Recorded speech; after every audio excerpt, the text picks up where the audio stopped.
Free will might be humanity's most cherished illusion. Studies show that our brains make decisions up to 10 seconds before we become consciously aware of them. Today we are exploring how much of what we consider choice is actually pre-programmed.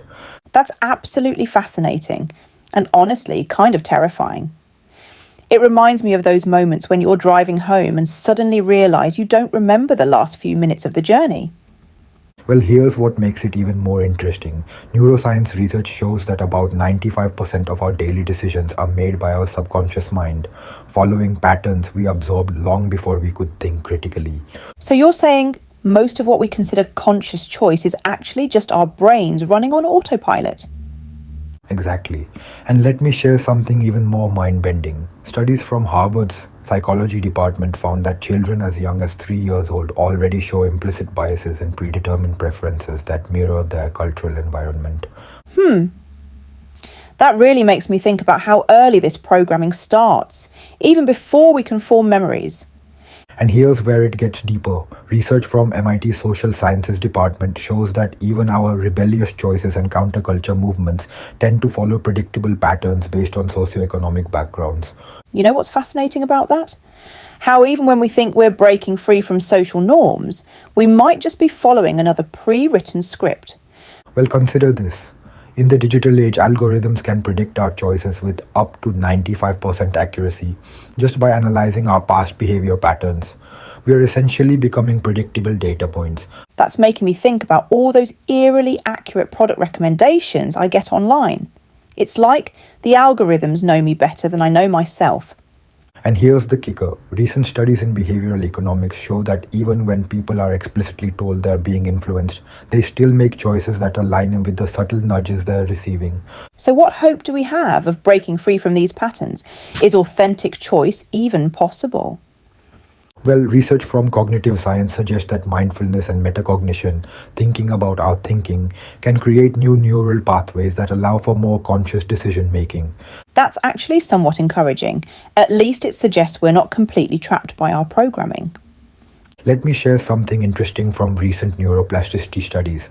Our brains can form new neural connections throughout our lives, which means we can actually rewire some of our predetermined patterns. Though I imagine that takes quite a bit of conscious effort and awareness. You're right, and studies show it typically takes about 66 days to form a new habit or break an old pattern. That's the time needed for new neural pathways to become established. That makes me think about how many of our daily choices we could potentially reclaim if we put in that consistent effort. Well, here's something fascinating from social psychology. Groups who regularly practice questioning their assumptions show a 40% increase in creative problem-solving abilities compared to control groups. So being aware of our programming actually makes us more innovative and adaptable. Exactly that. And recent research in cognitive psychology shows that people who regularly examine their decision-making processes report higher levels of life satisfaction and sense of autonomy. Though I wonder if knowing about all this programming makes people feel more or less in control of their lives. That's an interesting point. Studies actually show a U-shaped curve in how this awareness affects people. There's often an initial drop in perceived control, followed by a stronger sense of authentic agency as people learn to work with their programming. You know what this reminds me of? The way meditation practitioners talk about becoming the observer of their thoughts, rather than being caught up in them. And that's backed by science. Neuroimaging studies show that regular meditation actually increases activity in the prefrontal cortex, the area responsible for executive function and conscious decision making. So maybe the key isn't trying to completely break free from our programming, but becoming more conscious of how it operates. Well, research in consciousness studies suggest that awareness itself creates a kind of buffer zone between stimulus and response, giving us more choice in how we react to our programming. That's actually quite empowering when you think about it. We might not be able to escape the matrix entirely, but we can become more conscious players within it.